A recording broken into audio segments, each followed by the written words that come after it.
Mesdames et messieurs, bonsoir. Le 17 mai prochain, le peuple béninois sera une fois encore face à son destin et sera invité à choisir ses responsables à la base. Il s'agit des élections communales. Ceci dans un contexte purement nouveau parce que les partis politiques en liste évoluent selon les nouveaux tests qui régissent désormais le paysage partisan, le nouveau code électoral et j'en passe. Mercredi politique de ce jour s'intéresse aux enjeux et défis de ces élections communales pour les partis politiques.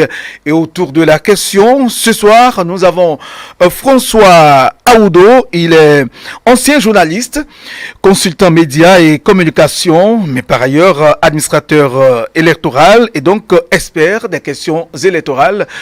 Monsieur François Aoudo, bonsoir. Bonsoir, bonsoir aux téléspectateurs. Merci de répondre à notre invitation. C'est moi. Très bien. Et également, nous avons sur ce plateau M. Félicien Maotondi Roukanri. Il est membre du bloc républicain. M. Roukanri, bonsoir. Bonsoir, cher Théodule. Bonsoir, chers téléspectateurs. Merci de répondre toujours à notre invitation. Ce fut un plaisir. Et un troisième élément, Boga Koupaki, il est également membre de l'Union progressiste. Monsieur Koupaki, bonsoir, merci de répondre aussi à notre invitation. Bonsoir monsieur le journaliste et bonsoir à tous nos téléspectateurs. C'est un plaisir. Voilà. Merci à vous tous, chers téléspectateurs. Nous avons 52 bonnes minutes à passer ensemble, à tirer profit, leçon en tout cas, de ce sujet. Il s'agit bien, comme je l'ai dit tantôt, élection communale 2020 au Bénin, enjeux et défis pour les partis politiques. Tout de suite, je m'en vais demander à M. François Aoudo, qui est ancien journaliste, consultant médias, communication et expert des questions électorales. M. Aoudo, aujourd'hui, comment voyez-vous le paysage politique béninois? Oui, en termes de partis politiques, comment est-ce que vous l'observez, vous l'appréciez aujourd'hui? Non, j'observe comme tout citoyen béninois et comme tout observateur de la vie politique béninoise que le paysage est en pleine mutation. Nous avons tous souhaité depuis un certain nombre d'années qu'il y ait une certaine rationalisation de ce paysage, qu'il y ait un peu plus d'ordre dans ce paysage politique, ce paysage partisan. Je crois que nous y sommes, déjà au regard du nombre de partis politiques qui sont légalement reconnus dans le pays. Ça, c'est très remarquable. On est passé de plusieurs centaines à quelques partis politiques et chacun devrait pouvoir s'y retrouver. Celui qui ne se retrouve pas au sein des formations qui existent actuellement pourrait prendre son initiative sous réserve de respecter les dispositions de la loi et avoir sa formation politique également. Donc l'élément le plus important que je voudrais souligner, c'est le fait que ce paysage soit en pleine mutation et dans le sens voulu par tout le monde, à savoir faire en sorte que les partis reflètent véritablement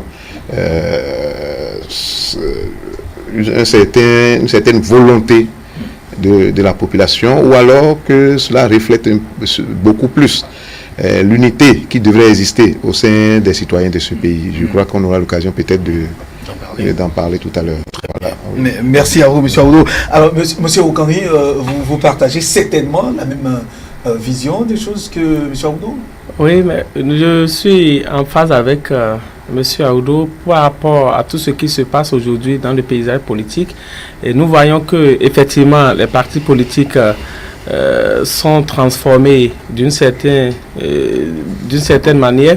Et aujourd'hui, nous pouvons compter sur tous les Béninois du nord au sud, de l'est à l'ouest, pour parler de militantisme politique, pour voir ce qui marche chez moi. Si ça ne marche pas à côté, je risque de perdre tous mes avantages. Et c'est ce que le système partisan, aujourd'hui que nous expérimentons, avec lequel nous irons aux premières élections communales et municipales, nous demande. Et nous y reviendrons pour les innovations et tout ce qui se fait dans ce sens pour que nous puissions avoir une machine électorale, avoir un système dans lequel tout le monde se retrouve sans parti pris pour que le Bénin puisse bouger autrement. Très bien. Alors, M. Koupaki, certainement que vous avez aussi l'assurance qu'aujourd'hui, ça respire bien en termes de partisans, de partis politiques au Bénin aujourd'hui. Oui, nous on avait déjà cet élan et depuis le 6 avril 2016 que le chef de l'État, son Excellence Patrice Talon, prenait le pouvoir avec l'installation de la commission à responsabilité de parler des différentes réformes et ce qui a été déposé sur la table, c'est qu'il y avait nécessité. Tout le monde connaissait le problème ou les mots qui freinaient le Bénin dans son élan de développement, et les réformes politiques étaient véritablement soulignées de deux traits. Et je pense que tous les Béninois, cette vocation, cette ambition, cette volonté que le chef de l'État avait eue, et nous qui étions dans cette dynamique, aujourd'hui nous sommes totalement satisfaits puisque le peuple béninois lui-même est en train de comprendre aujourd'hui que tout ce que le chef de l'État est en train de dire et tout ce que ces militants de la rupture étaient en train de vouloir mettre quand même au profit du développement durable du pays étaient des choses efficaces, assez symptomatiques dans ce sens où aujourd'hui on ne parle plus, il y a les résultats qui sont là et qui sont en train de se défendre eux-mêmes. Je crois que pour une fois tout le monde est unanime sur une question de développement, et c'est toujours ce que le chef de l'État a toujours voulu pour ce pays, parce que lorsque cela il va dans l'intérêt de tous, on doit être unanime, à moins qu'on soit un oiseau de mauvais augure, on veut déranger les choses. Donc, je suis totalement en phase, j'épouse cette idée-là de tous, et je crois qu'on doit toujours travailler pour la consolidation de ces acquis-là, pour aller plus loin, parce que le paysage politique béninois aujourd'hui devient de plus en plus sérieux, et c'est ce qui rend le Bénin plus sérieux et très efficace. Très bien. Alors, Monsieur Aoudou, aujourd'hui, tous les partis politiques, en tout cas dans les différents états-majors, ça s'affaire, ça bouge, ça se mélange, ça remue, parce que d'ici quelques semaines, c'est bien les élections communales.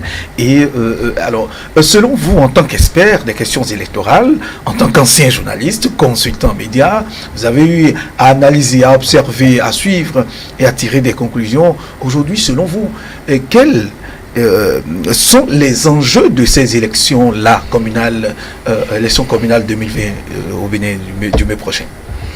Alors, merci. Puisque vous vous intéressez aux enjeux de ces élections communales, je voudrais déjà que nous nous entendions sur ce que nous mettons dans l'enjeu. Enjeu, c'est ce que nous pouvons gagner ou perdre dans ce que nous entreprenons. Bien sûr. Et vu sous cet angle, je ne pense pas connaître tous les enjeux. Je vais m'exercer à en citer quelques-uns ici, notamment pour les formations politiques qui, dans un premier temps, ont pour la première fois l'occasion d'éprouver les nouveaux tests qui viennent d'être mis en place. Il y a eu des tests en 2018 qui ont été appliqués pendant les élections législatives. Cela a suscité des remous, des polémiques.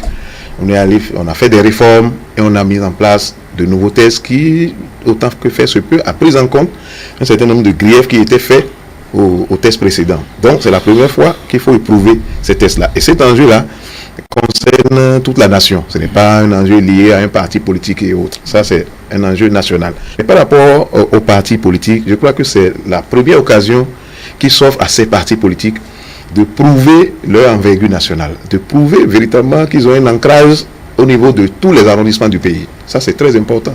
Avoir un parti politique, si vous avez suivi tous les débats qui ont précédé et qui ont prévalu pendant la réforme ou les modifications des différents tests, le code, la charte des partis politiques et autres, vous allez constater que derrière, il y a quand même un objectif très important pour tout le monde, sur lequel, en tout cas, tout le monde était unanime, à savoir un parti politique doit refléter vraiment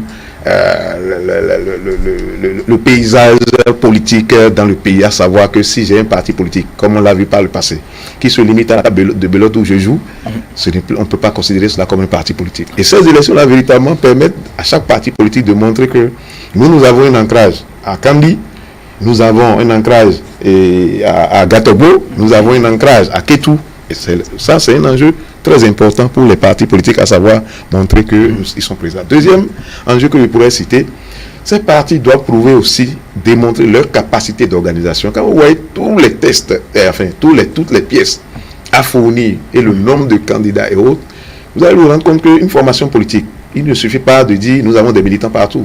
Mais lorsque vous n'avez pas une certaine capacité d'organisation, je vais aller plus loin et dire avoir une administration comme chaque parti politique devrait en être doté. Lorsque vous n'avez pas cette capacité d'organisation, vous ne pouvez pas véritablement réunir les pièces et présenter des candidats. Ça aussi, c'est un enjeu important, démontrer que nous sommes bien organisés à notre niveau et que nous pourrions avoir des militants. Et un enjeu qu'on ne peut pas passer sous silence, c'est-à-dire les militants aussi, c'est le moment pour ces militants de démontrer qu'ils sont véritablement des militants et qu'ils ne sont pas là simplement parce qu'ils veulent être positionnés ici ou là. Vous savez, malgré le nombre de candidats qu'il faut présenter à ces élections communales, vous allez vous rendre compte qu'on ne pourra jamais positionner tout le monde. Absolument. Et à la veille de chaque élection, vous allez voir surtout des élections comme les communales, les législatives, les positionnements sur les listes électorales créent des remous, des grincements dedans. Ce n'est pas de gaieté de cœur que je peux souhaiter être à tel endroit et ne pas pouvoir l'être. Mais dès lors qu'on n'a pas pu me mettre et que c'est un des nôtres, un des miens, un militant de mon parti qui est positionné, il doit pouvoir considérer l'enjeu que ces élections constituent pour mon parti politique et faire contre mauvaise fortune bon cœur et que cela ne soit pas l'occasion de quitter la formation politique. Ça aussi, c'est un enjeu important pour les militants de démontrer que vraiment ils sont dévoués à la cause de leur formation politique et qu'ils n'y sont pas juste pour des questions de positionnement. Voilà quelques-uns des enjeux que je pense qu'on peut citer très rapidement. Très rapidement. Alors, Monsieur Ongari, dites-nous, est-ce que, au regard de ce que nous observons aujourd'hui, les partis politiques en lice, puisque aujourd'hui, mercredi, tout à l'heure à minuit, c'est la clôture. De l'autre côté, c'est en début d'après-midi aujourd'hui que les choses ont commencé par bouger. De l'autre côté de la Sénat pour le dépôt des dossiers. Est-ce que, dans l'ensemble, quand vous observez, les partis politiques qui sont en lice ont véritablement, en tout cas, la possibilité de pouvoir fournir ces dossiers, en tout cas, positionnés, disons, sur les 546 arrondissements que nous avons au Bénin aujourd'hui? Merci beaucoup. Je crois que l'objectif général, c'est d'avoir des partis nationaux représentatifs. Et il faut le reconnaître, tous les partis aujourd'hui régulièrement enregistrés dans notre pays sont éprouvés par le nouveau code électoral.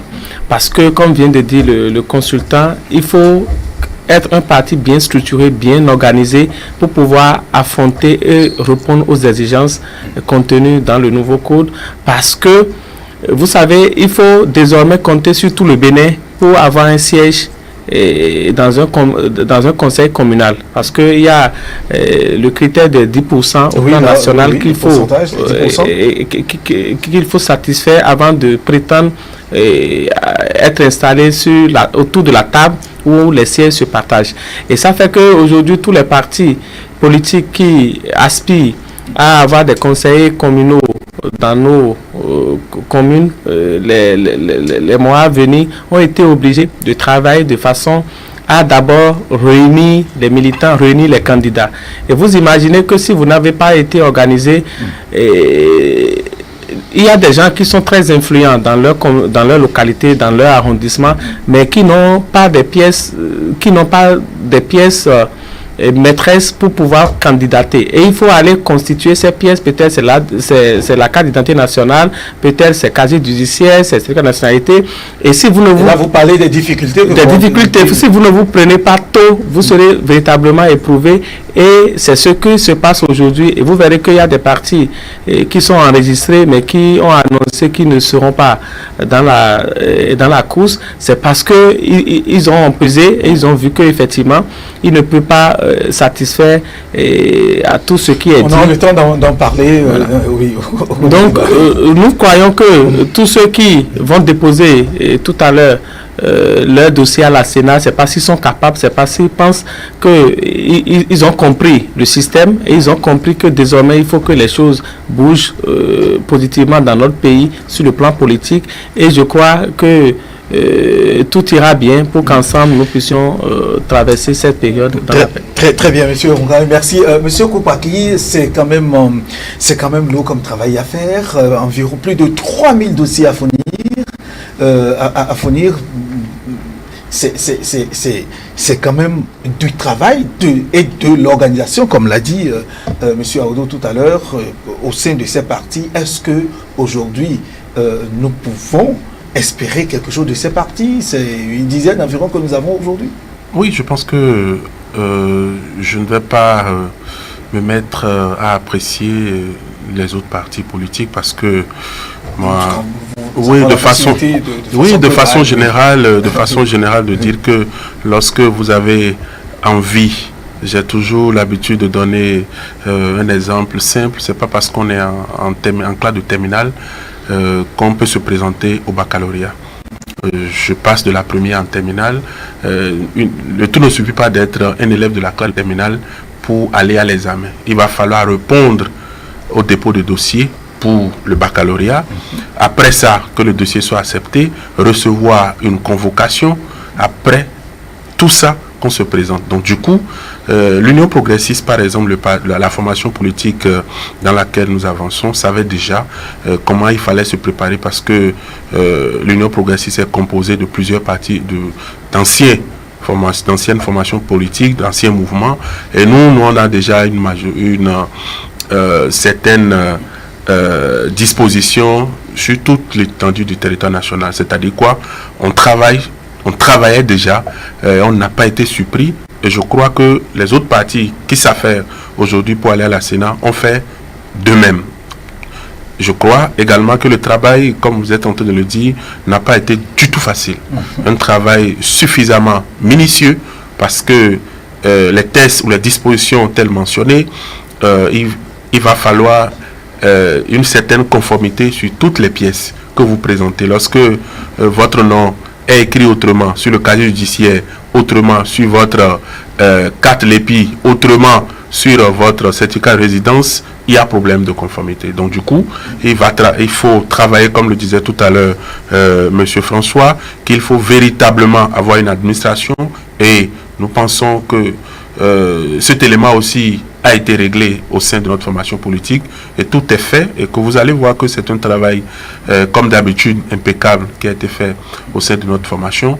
Et nous on travaille également pour maintenir le cap, pour être toujours le premier parti à l'aide du système. On a abordé la question de l'organisation, de l'enjeu pour du positionnement aussi, parce que ça part de le militant le plus sage, le militant le plus sage, le plus sérieux aujourd'hui au Bénin, c'est le militant progressiste.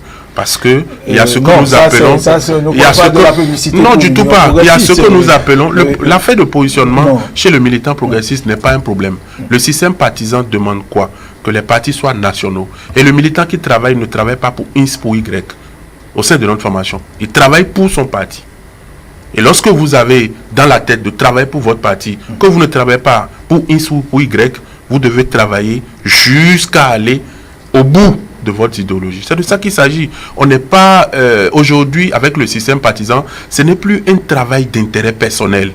Comment est-ce qu'il faut faire pour que la philosophie qu'incarne le parti politique soit véritablement en marche? C'est de ça qu'il s'agit. Et au sein de notre formation politique, c'est ce que nous avons cultivé et c'est ce qui se passe. Personne n'est lésé, personne ne sera lésé. Et mon camarade le disait tout à l'heure, vous pouvez être un bon militant rassembleur et que vous ayez des problèmes de pièces à fournir. Il n'y a pas la magie. Et vous reconnaissez, vous travaillez, s'il y a une possibilité de faire quelque chose pour vous, ça sera fait. Et si les temps n'ont pas permis, parce que aller à la découverte du militant, c'est peut-être à quelques jours des élections. Et quand vous allez commencer par préparer un certain nombre de choses, si vous avez pu réussir à le faire, c'est bon. Dans le cas contraire, il y a encore d'autres élections. Très bien. Alors, merci M. Kouaki. Monsieur Onkari, au sein de votre parti, je prends cet exemple parce qu'il y a plusieurs partis qui sont représentés. Quels sont les critères de positionnement, puisque c'est un élément important, ça fait partie de l'organisation même du parti. Quels sont les critères de positionnement dont vous avez tenu compte au cours en tout cas au cours de ces élections-là? Merci beaucoup. Au niveau du Parti blanc républicain, qui regroupe par exemple, plus de 150 partis et mouvements politiques aujourd'hui ensemble qui travaillent pour enraciner le système partisan. Et il y a des comités qui ont été mis sur pied pour identifier les potentiels candidats dans chaque arrondissement. Parce qu'il s'agit pour nous de gagner les élections, d'avoir la majorité des conseillers dans chaque commune. Donc il faut positionner des jokers qui peuvent nous aider à atteindre cet objectif. Donc très tôt, notre parti a mis sur pied des comités communaux dans toutes les communes, dont j'en fais partie au niveau de la commune d'Adjoum.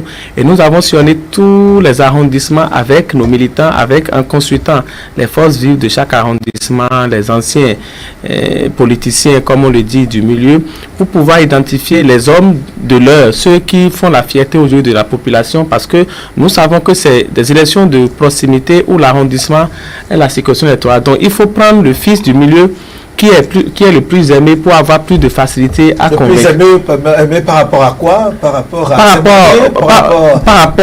à sa classe politique, à son rang social? Par rapport à sa générosité, à tout ce qu'il fait, à sa sociabilité dans la zone. Est-ce qu'il est respectueux? Est-ce qu'il écoute? Est-ce qu'il est à l'écoute des sages, des femmes? Il y a plusieurs critères, que des petits trucs que nos populations s'accrochent dans nos villages. Vous ne pouvez imaginer que le simple fait de dire bonjour à des gens assis autour sous un arbre, c'est déjà suffisant pour que les gens vous adoptent et vous admirent. Donc, nous avons regardé tout cela pour pouvoir collecter la liste, les noms du moins de ces potentiels candidats qui ont été reversés au niveau de notre parti pour faire maintenant le travail en tenant compte du nombre de candidats titulaires et suppléants à pouvoir dans chaque arrondissement.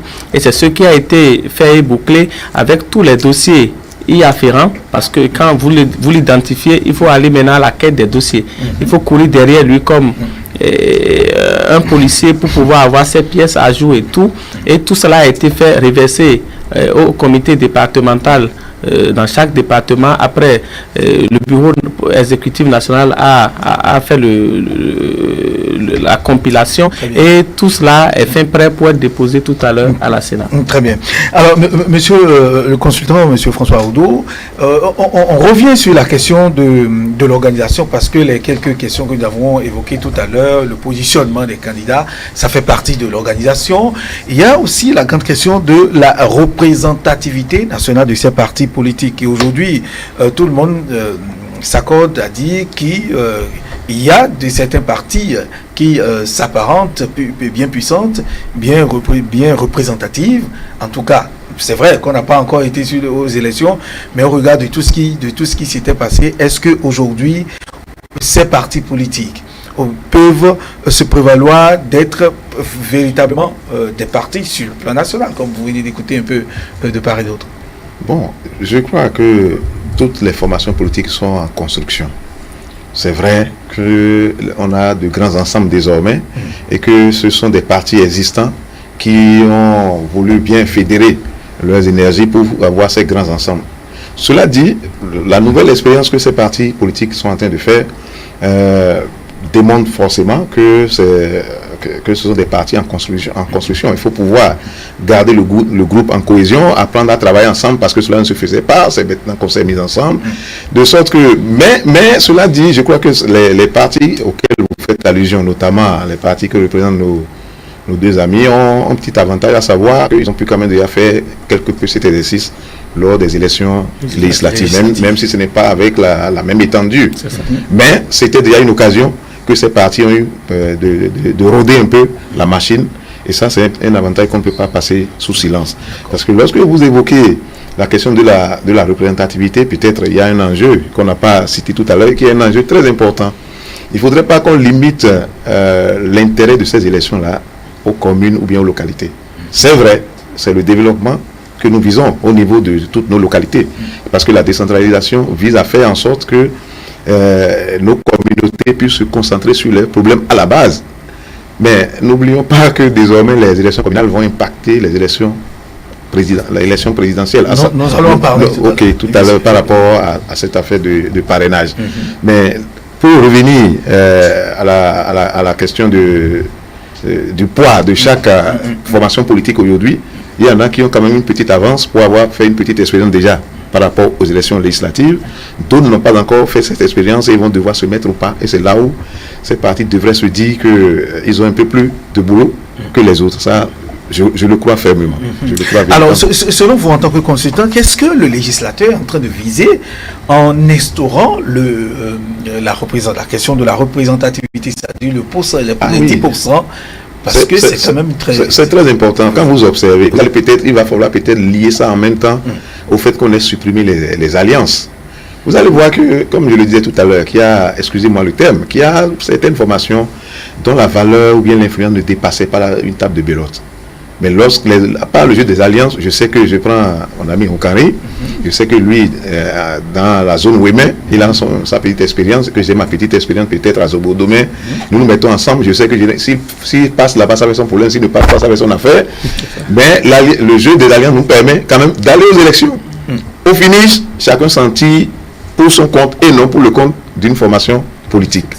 Désormais, la question de la représentativité, d'abord, force les partis politiques à être présents, à être ancrés partout sur le territoire national, de deux, à pouvoir être véritablement, à représenter la population, à refléter le poids de la population dans une certaine proportion avant de prétendre participer au partage des sièges. Je suppose, je prends un exemple en l'air, vous imaginez que si, je prends un chiffre en l'air, que si nous avons 3 millions d'électeurs et qu'une formation politique véritablement ancrée au plan national ne peut pas avoir 300 000 électeurs, je ne sais pas si c'est moi qui me trompe dans le calcul, je crois que cette formation politique ne mérite véritablement pas d'avoir un siège. Ça, ce critère-là me convainc véritablement parce que lorsque vous voulez être représentatif, c'est que vous l'êtes. Ce n'est pas pour rien qu'on aurait pu le faire même plus tôt. Ce n'est pas pour rien que pour être élu député, il faut quand même avoir un certain nombre de suffrages dans les circonscriptions électorales. Donc, ce n'est que ce critère qu'on a essayé d'étendre ici maintenant. Donc, je crois véritablement qu'une formation politique bien assise dans le pays, bien ancrée dans nos localités, nous avons 546 arrondissements, 77 communes, qui ne peut pas, si nous prenons une base totalement, une hypothèse de 3 millions d'électeurs, s'il ne peut pas avoir 300 000 électeurs, je ne pense pas que cette formation politique... 300 000 électeurs sur le plan national. Le suffrage, oui, voilà, justement. Je crois que ça doit pouvoir se faire. Si ça ne se fait pas, je crois que cette formation politique doit pouvoir reculer et dire, bon, il faut que nous travaillions pour que lors des prochaines élections, nous puissions nous dire, ah, ça c'est une barre à franchir forcément la prochaine fois. Ça me paraît normal. Ce n'est qu'un devoir de sincérité et de vérité vis-à-vis des citoyens que les élus sont censés représenter. Voilà, c'est mon point de vue. Ok, Monsieur Koupaki, alors les enjeux, de l'autre côté, des enjeux pour ces élections communales, pour les partis politiques, et là nous n'allons pas taper uniquement sur le cas de l'UP ou des partis politiques en général, il s'agit des élections communales. Est-ce que vous n'avez pas eu des difficultés, des difficultés dans l'élaboration de tous ces documents, de tout ce cheminement, c'est-à-dire l'organigramme, pour pouvoir être véritablement assis. Je donne un exemple. Si vous n'avez peut-être pas eu de difficultés à vous installer et être présent peut-être dans Tchoumi, dans Djougou, dans Basila, dans choses par exemple. Oui, vous savez, chaque parti politique prétend avoir de fief. Grand parti ou petit parti, vous n'êtes pas sans savoir. L'habitude, c'est une seconde nature. Parfois, ça continue d'être un sujet en débat. Donc, il y a quand même des zones où on dit, bon, ici c'est chez moi, voilà. Alors que au même moment, même dans nos formations politiques, on se dit, bon, on pense que cette zone est acquise. Celle-ci, nous devons travailler pour avoir ce qu'il faut. Donc, tout calcul fait, chaque formation politique se dit, bon, je pense que j'ai des acquis ici, je pense qu'il me reste à faire là. Je crois que c'est le bon calcul. Donc, du coup, on doit pouvoir comprendre que, quelle que soit la formation politique au Bénin aujourd'hui, ne peut pas dire, il a les militants du premier, de la première commune jusqu'à la 77e commune. Non, du tout pas. C'est un travail qui se fait au jour le jour et c'est un travail national. Maintenant, deuxième chose également, le grand enjeu, c'est une fois encore de démontrer à ces petits partis, entre-temps, qui se sont reversés aujourd'hui dans la grande formation politique en répondant aux exigences du système partisan, de voir qu'est-ce que vous saviez faire dans votre localité. Puisque vous avez eu entre-temps la prétention d'avoir bloqué telle commune, telle zone, voilà, on a besoin de vous maintenant pour avoir véritablement les résultats. Et ça galvanise plus cette ambition, ce schéma de travail politique amène le politique ou le politicien dans sa formation politique au niveau de sa zone de travailler inlassablement pour avoir le résultat que le parti souhaite. Parce que lorsque vous vous retrouvez au sein d'une formation politique, entre-temps leader ou que vous êtes devenu leader aujourd'hui, c'est de travailler à apporter votre pierre à l'édification de votre formation politique au moment où on a besoin de vous. Donc du coup, le travail continue d'être fait.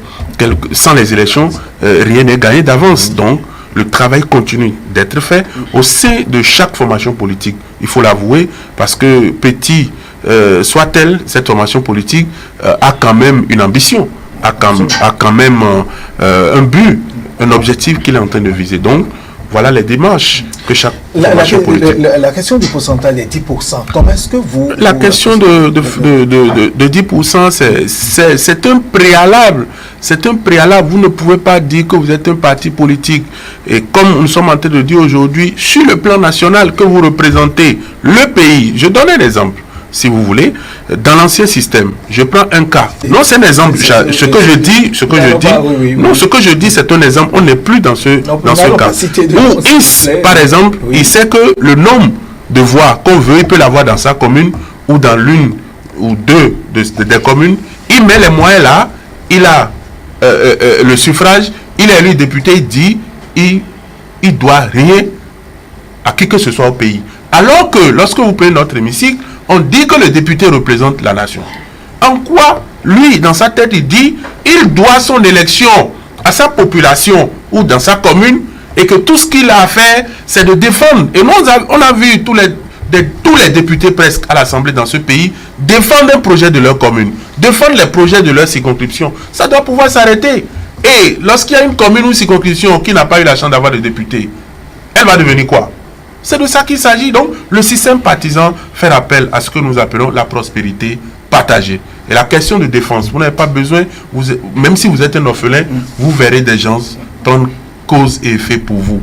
Et les questions de 10%, au niveau de la représentativité, c'est une question préalable. Nous insistons là-dessus, une question préalable, objective, et qui doit pouvoir amener les partis politiques à travailler, comme le disait mon ami d'en face, à travailler pour pouvoir avoir un caractère plus sérieux, une image plus sérieuse et avoir une formation bien assise, ancrée. Et lorsque nous parlons du système partisan, nous sommes tous unanimes tout à l'heure pour dire nous sommes en train de faire des avancées bien remarquables et qui donnent aujourd'hui ce visage respectueux que tout le monde peut avoir du Bénin. Et je pense que c'est le Bénin qui gagne. Très bien.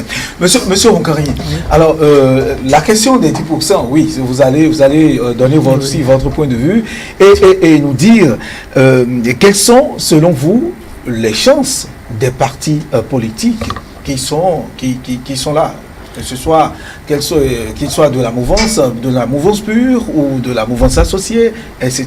Mais avant, votre point de vue sur la question des 10%. Merci beaucoup. Et je crois que si on enlève le critère des 10% aux réformes du système partisan, la réforme n'aura plus son sens. Parce que l'objectif, c'est d'obliger tous les Béninois à travailler désormais ensemble. Nous n'avons pas l'habitude de toujours rester ensemble pour travailler. Si on le fait, c'est les jeux des alliances, c'est juste pour un temps et puis ça s'éclate encore. Aujourd'hui, vous êtes obligés, condamnés à rester ensemble pour parler politique. Si vous aspirez à un poste électif, vous êtes condamnés à rester ensemble. Et c'est là ce que vient régler la question des 10%. Et c'est même d'ailleurs le premier article du livre 5 du nouveau code électoral qui règle ce problème, l'article 184, qui dit clairement que nul ne peut avoir de siège s'il n'a pas 10% au plan national. Et c'est la bataille dans toutes les formations politiques, et les formations de la mouvance, et les formations qui se réclament de l'opposition et tout ça. Personne ne peut dire que lui, en dormant, il peut avoir les 10%. Donc, nous devons tous travailler pour que du petit village de la commune de Bonou jusqu'au dernier village de la commune de Karimama, nous puissions avoir des militants partout, des gens qui vont voter pour notre liste dans toutes ces zones, pour qu'ensemble, en faisant la somme au niveau national, nous tirons notre épingle de jeu. Et je crois que c'est ce que nous faisons au niveau du Parti Bloc républicain. Et d'ailleurs, toutes les autres formations doivent le faire parce que c'est un préalable à régler d'abord avant de dire qui a gagné et qui n'a pas gagné. Donc, je crois que aujourd'hui, nous sommes les réformes ont posé cette base fondamentale et qui conforte la représentativité aujourd'hui de nos élus au Parlement. Et aujourd'hui, nos prochains maires que nous aurons seront véritablement des maires véritables. Des maires qui seront fiers de leurs autres collègues des autres communes parce qu'ils sont issus du même parti. Et l'effort que celui de Djougou a fait a compté pour que celui de Dangbo soit élu. L'effort que celui de Diakotome a fait a permis que celui de Ketou soit élu. Et ça, il y aura un respect mutuel. Et je crois que c'est une bonne chose. Et nous devons nous atteler, en tout cas ce qui nous concerne aux Républicains, nous y travaillons foncièrement pour obéir à ce critère qui est la première question à résoudre et que personne ne l'a déjà pratiqué parce que c'est la première élection avec ce critère. Oh, très bien. Alors, l'autre question que je vous repose, c'est de nous dire, selon vous, au regard de vos analyses en tant qu'homme politique et tout, quelles sont, selon vous, indépendamment de toute considération partisane, quelles sont les chances des partis politiques aujourd'hui en lice pour cette représentativité, pour ces 10% là aujourd'hui, vous, en tant que simple citoyen, monsieur Félicien Maoutondi Roukari? Je crois que je sais, en faisant mes propres analyses à moi, que nous aurons au moins les deux partis qui sont actuellement au Parlement, qui ont déjà, comme l'a dit le consultant, traversé cette question de représentativité. Nous avons encore d'autres formations, une ou deux du moins, qui travaillent et de façon globale, quand vous faites l'analyse et en tant qu'homme de terrain et tout ce qui se bouge dans nos arrondissements, dans nos communes, nous aurons à peu près 3 ou 4 formations politiques qui peuvent véritablement obéir à cette exigence parce que quand vous êtes dans nos villages, je quitte ici maintenant, je vais encore rentrer dans la nuit pour bouger les lits. Et c'est ce que la campagne n'est pas encore lancée.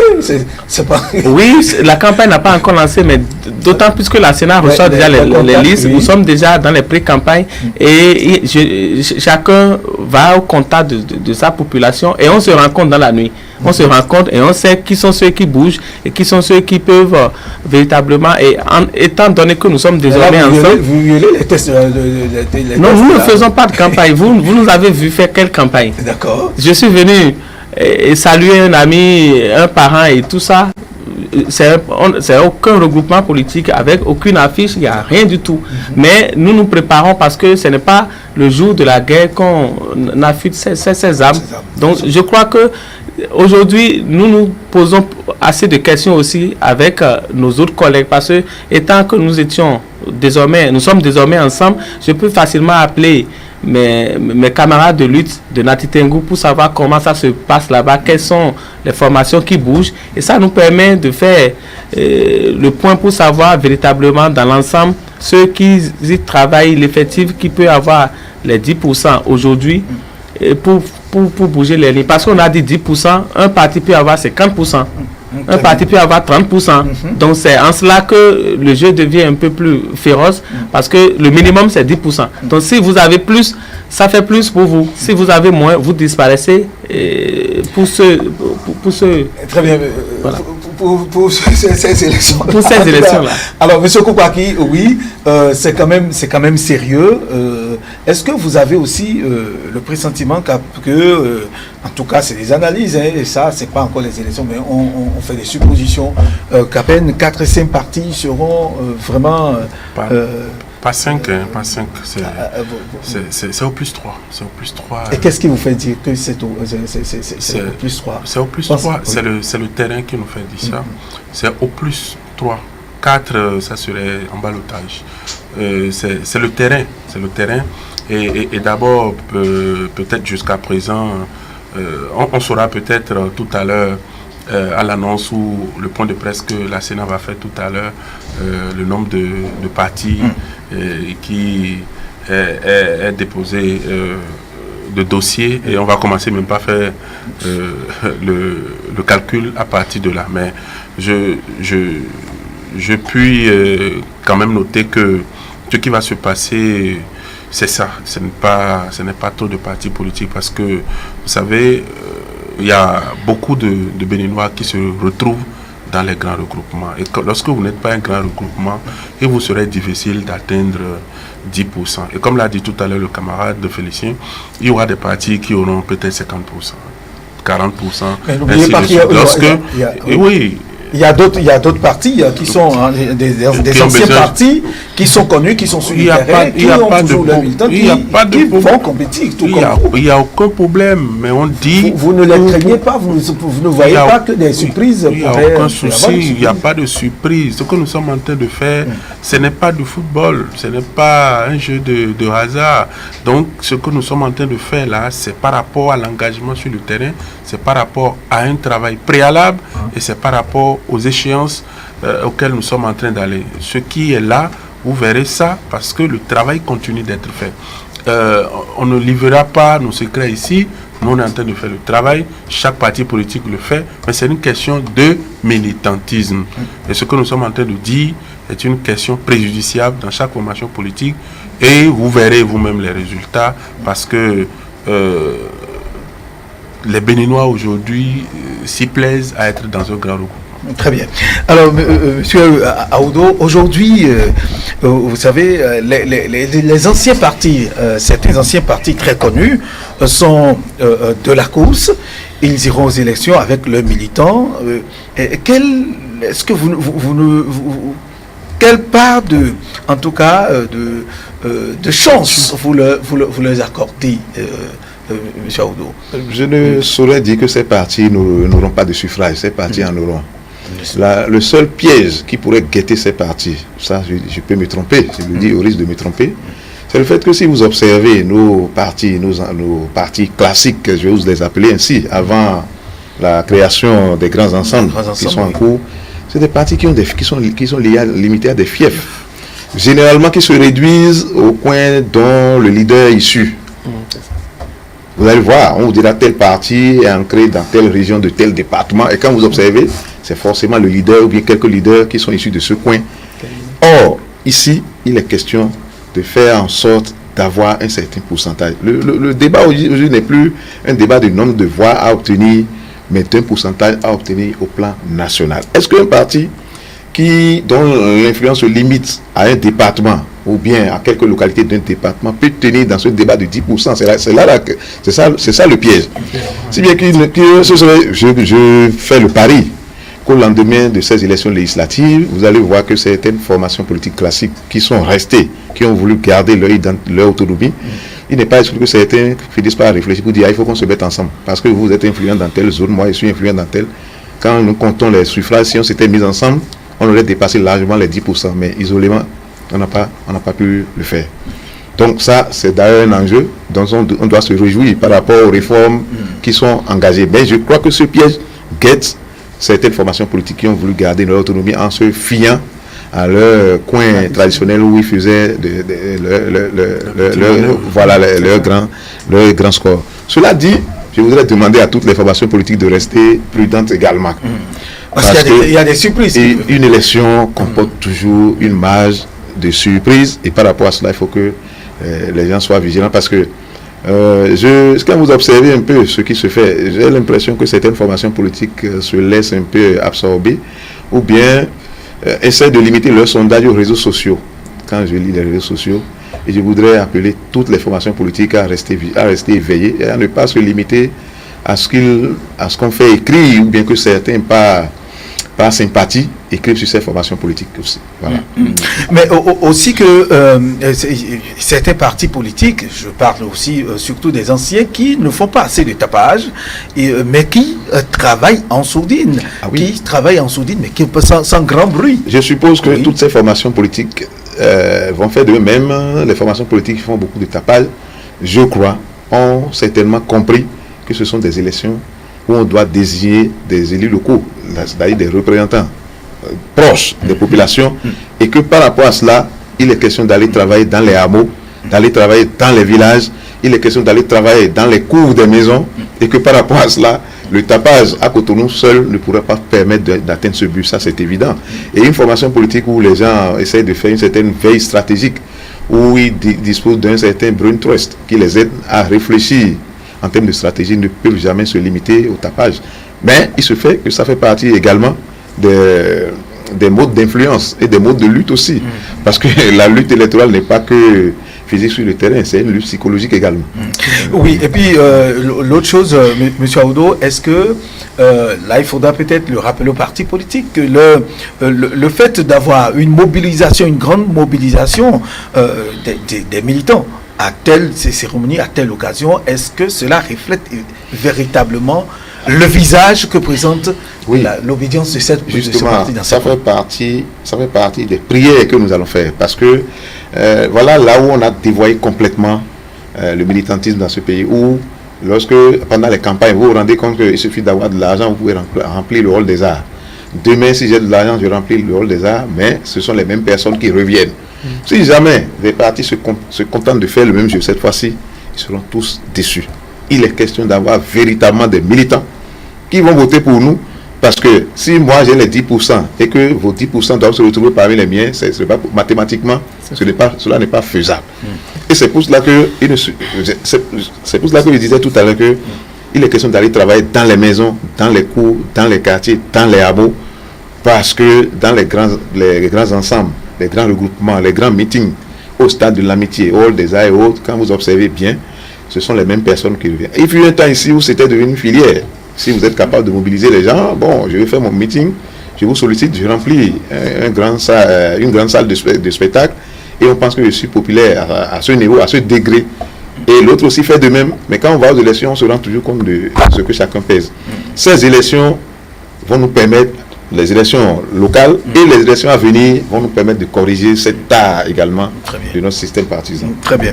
Alors, M. Koupaki, 6 ans, pour ces prochaines élections, les maires et conseillers autres qui seront élus, les chefs d'arrondissement, auront 6 ans d'activité. Et là, c'est beaucoup de défis. Parce que là, il faut aussi penser aux élections présidentielles, parce que la grande question du parrainage intervient en ce moment. D'abord par rapport à la durée de ces nouveaux élus. Mandat, voilà. Oui, vous savez, la question est d'ordre, je puis dire même relationnel, un peu plus concret. Vous voyez, on a pris l'habitude au Bénin d'avoir toutes les années presque électorales. Toutes les années électorales. Il n'y a pas de pause, et toutes les années ou tous les ans, c'est l'élection. Comment est-ce qu'on peut avoir une stabilité économique, une stabilité sociale, une stabilité politique dans un pays qui organise chaque année les élections? C'est pas possible. Nous sommes en train d'aller vers les grandes années électorales. C'est-à-dire quoi? Lorsque nous allons commencer par cumuler les élections, vous allez voir peut-être que le politique ou même celui qui va aux élections aura 2-3 ans au moins de travail avant de reprendre le meeting ou la question électorale. Donc, psychologiquement, comme on le dit, psychologiquement, le candidat à tel poste pour une élection, après son élection, se repose un peu, et l'État même qui investit véritablement, qui met beaucoup d'argent. Nous sommes en train de dire il y a des problèmes, il y a des problèmes, il y a des problèmes. On est en train de régler les problèmes. Il va falloir véritablement les régler également en prenant en compte les questions de rationalité. Et les élections qui doivent être cumulées sont véritablement un avantage pour le pays, parce que et le politique va se reposer aussi et le travail se fera. Et deuxième chose, on aura d'économies pour le pays pour développer un certain nombre de problèmes. Lorsque également vous prenez par exemple le fait qu'on va organiser les élections de façon générale et que on aura également des années pour se reposer, on va véritablement voir qu'est-ce que l'élu a pu faire. Il y aura de bilan. Et c'est souvent difficile pour une formation politique qui passe ou qui prend part à une élection telle année, l'année qui suit, il va à une autre élection, l'année suivante, il va encore à une autre élection, et il n'a pratiquement pas d'année pour se reposer ou pour travailler. Donc on ne peut pas avoir de bilan d'une formation politique. Et l'État même ne peut pas véritablement contrôler ce qu'il met dans la politique et pour organiser une seule élection. Vous savez combien on dépense dans le pays. Donc, absolument, on peut facilement accumuler ces élections-là et gagner beaucoup. Aujourd'hui, c'est le Bénin qui doit gagner. Parce que on a tellement eu la chance de voir tout ce qui a été fait jusque-là. Et on a également eu la chance de participer à la construction de ce pays. Et on voudrait que ça soit meilleur demain. Et c'est pour ça que nous sommes en train de travailler. Alors, monsieur Moukari, les élections communales dont on parle aujourd'hui ont bien sûr des retombées. C'est-à-dire à l'avenir, il s'agira aussi de parrainer les prochains candidats pour les élections présidentielles en 2020, d'où là aussi ça fait partie des défis, des grands défis à relever, parce qu'il faut parrainer le prochain président. Et là, que pensez-vous de cela et quelles sont les projections que vous faites? Merci beaucoup. Je crois, comme vous l'avez dit, le mandat des prochains maires, c'est un mandat de transition, 6 ans. 6 ans. Et ça va redevenir 5 ans pour tout le monde, les députés, le président, les maires. Et c'est la nouvelle constitution qui l'a réglée pour que nous ayons les élections générales dans notre pays.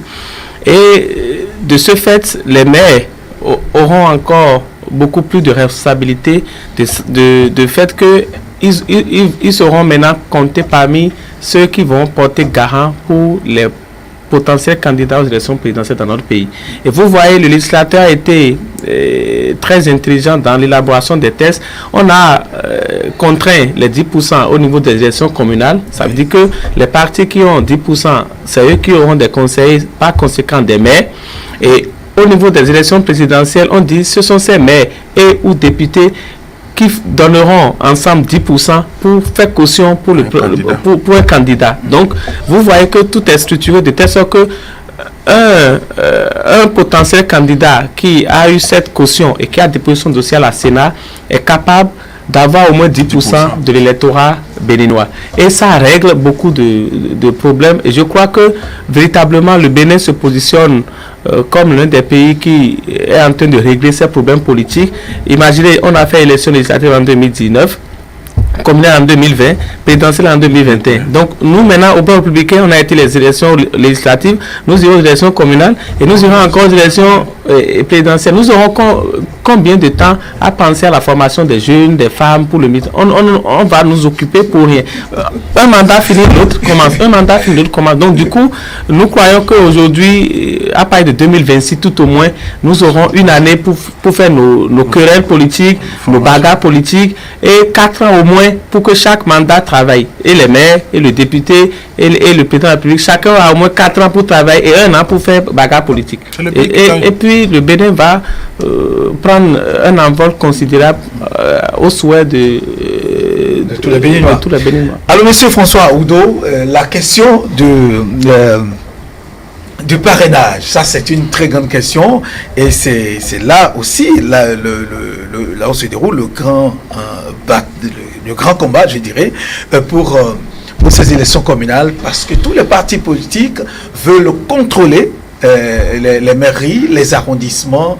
Alors, en tant que spécialiste des questions électorales, le parrainage, oui. Qu'est-ce que cela représente parce que tout ça c'est pour 2021 aussi. Bien sûr, le parrainage, il faut déjà se mettre en tête que le parrainage, ce n'est pas nous qui l'avons inventé. Le parrainage existe dans d'autres pays, en France, un certain nombre de pays. Et si les gens l'ont instauré, c'est pour, dans l'ensemble, si on peut essayer de faire une sorte de résumé, faire en sorte de mettre une sorte de filtre pour que le nombre de candidats à avoir soit limité, en tout cas, ou alors qu'on ait des candidatures sérieuses. Mais derrière cela, n'oublions pas toujours d'où nous sommes partis. Nous avons tous déploré dans ce pays et depuis de nombreuses années le fait qu'aucun candidat ne provienne des partis politiques. Cette fois-ci, on n'a pas exigé que les candidats proviennent des partis politiques, mais la loi a disposé de sorte que les partis politiques aient leur mot à dire à travers ce parrainage. Je ne sais pas si vous comprenez bien ce qu'il fait. On n'a pas dit qu'il faut que ces partis viennent forcément, ces candidats viennent. Mais quand vous voyez comment la loi a disposé, même si mon parti politique n'a pas désigné un candidat, à travers ces parrainages, nous pouvons avoir notre mot à dire par rapport à ce candidat, un peu comme le disait l'ami tout à l'heure, c'est une sorte de garantie que nous apportons pour dire, voilà, nous aussi, nous avons contribué. Et si je dois vous parrainer, il ne faudrait pas que je le fasse en l'air, c'est parce que j'ai des raisons de le faire. Si je veux vous parrainer, je ne pense pas que ce soit une décision qui relève de moi seul, parce que je fais partie d'un ensemble. Je suppose que ces parrainages devraient faire l'objet de discussions au niveau des formations politiques. De sorte qu'une fois encore, les formations politiques qui n'auront aucun élu local, aucun député, ces formations politiques comprendront une fois encore que ça les rattrape pour la présidentielle parce qu'ils ne pourront même pas parrainer les formations politiques à ce niveau. Conséquence, ils vont devoir comprendre davantage qu'il faut se mettre ensemble pour être fort et ne plus louper ce type d'occasion. Mais est-ce que cela ne donnera pas lieu à des luttes très serrées, à d'autres actions, parce que chacun voudra, à quel niveau? À tous les niveaux. À tous les niveaux, que chacun voudra contrôler les mairies, contrôler les arrondissements, oui. parce que la projection c'est 2021 pour pouvoir porter sa candidature, son candidat et tout. Ça c'est tout à fait humain, c'est tout à fait naturel, c'est tout à fait humain. Il appartient aux forces. C'est pour cela que je posais le problème de la cohésion au niveau des formations politiques.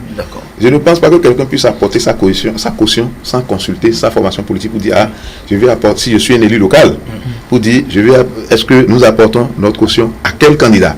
Je crois que apporter sa caution à un candidat, c'est le soutenir. Absolument. Et la décision de soutenir un candidat à l'élection présidentielle, je ne pense pas que ce soit une décision personnelle, c'est une décision qui relève d'une formation politique. Donc, même si ça fait l'objet d'intérêt et de bagarre, je crois que si la cohésion existe au niveau des formations politiques, ce problème doit pouvoir être réglé, en tout cas au niveau des formations politiques qui réussiront à établir, à sauvegarder la cohésion en leur sein.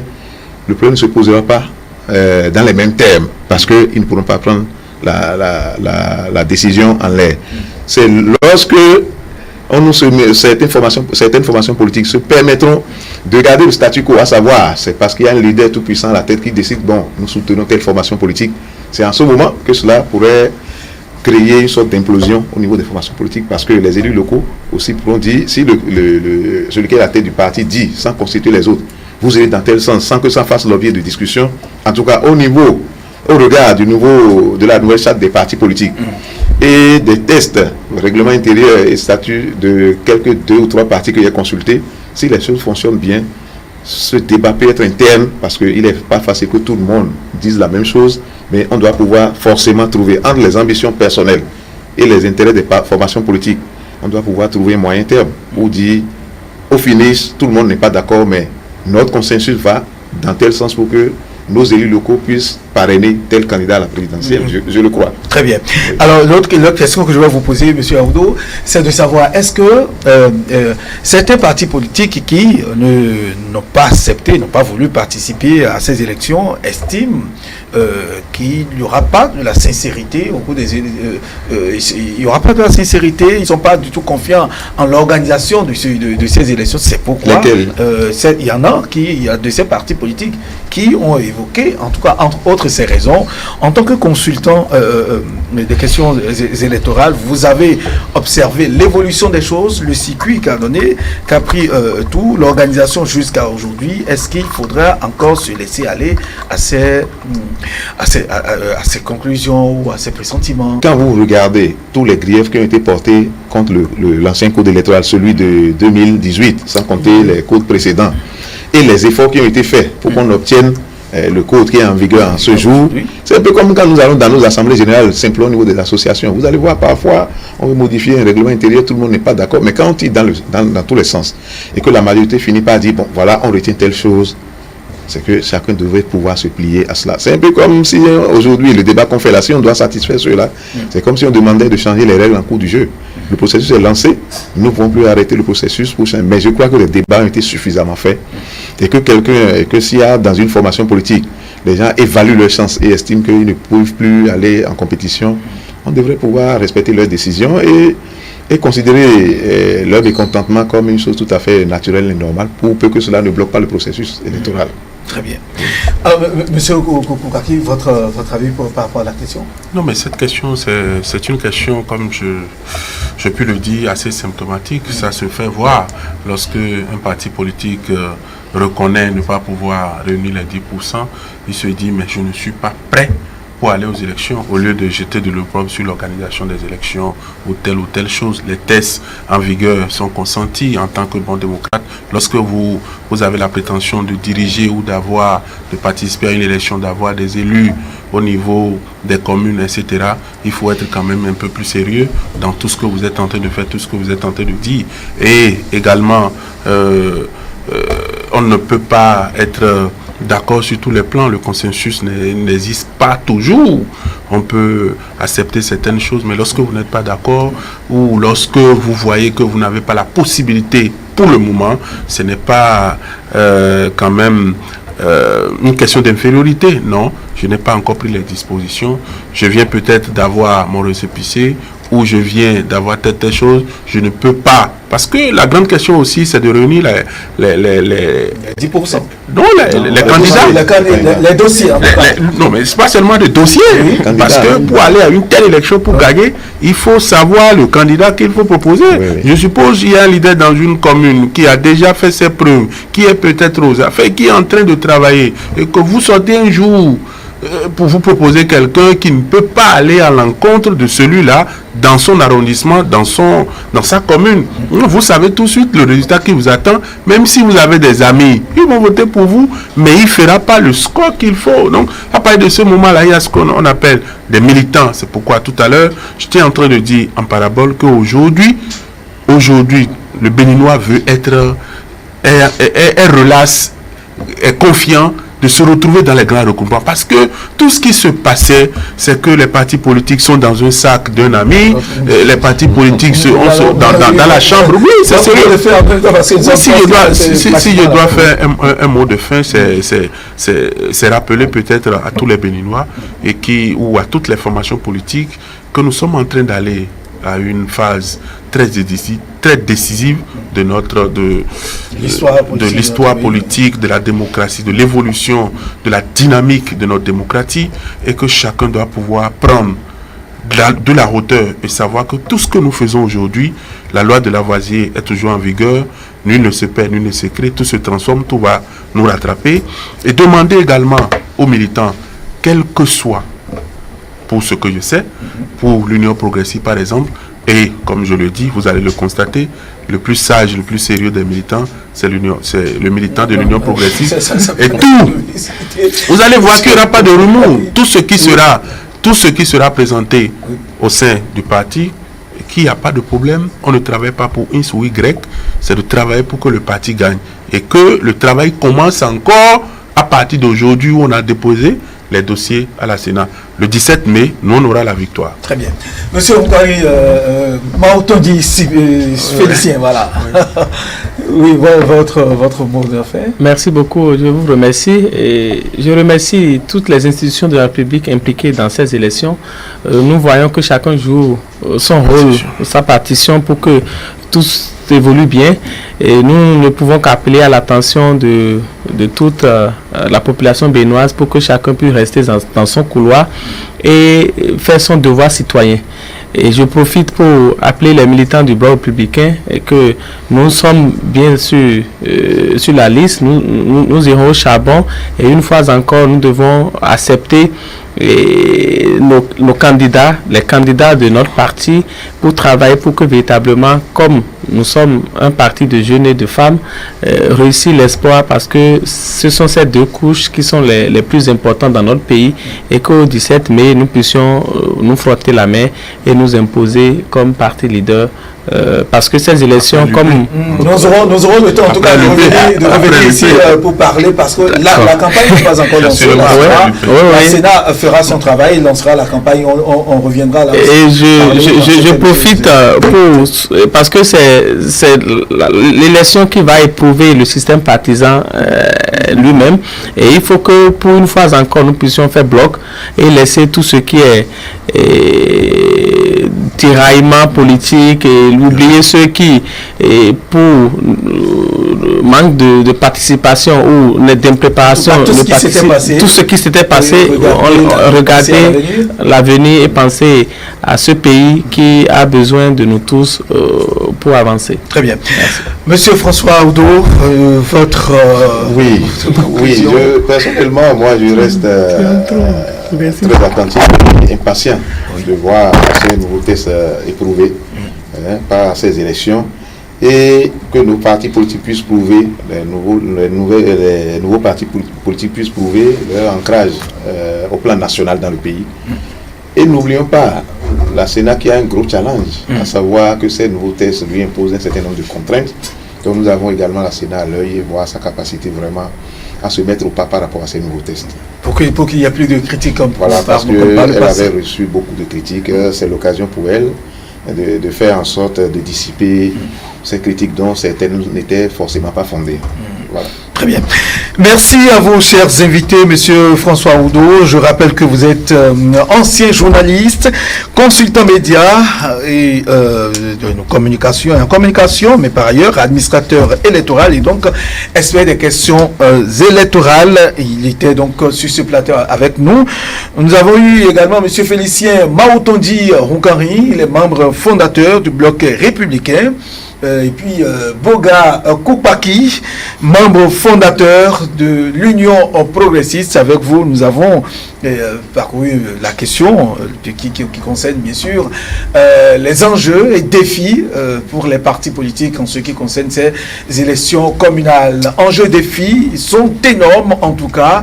Nous aurons le temps de revenir sur la question, pourquoi pas avant cette date fatidique du 17 mai où le peuple béninois sera une fois encore face à son destin et tester le nouveau code, voir quelle serait la représentativité de ces partis politiques qui ont accepté aller donc aux élections communales. Merci de nous avoir suivis. Le meilleur reste à venir sur ETélé, la télé de l'excellence. Bonsoir chez vous.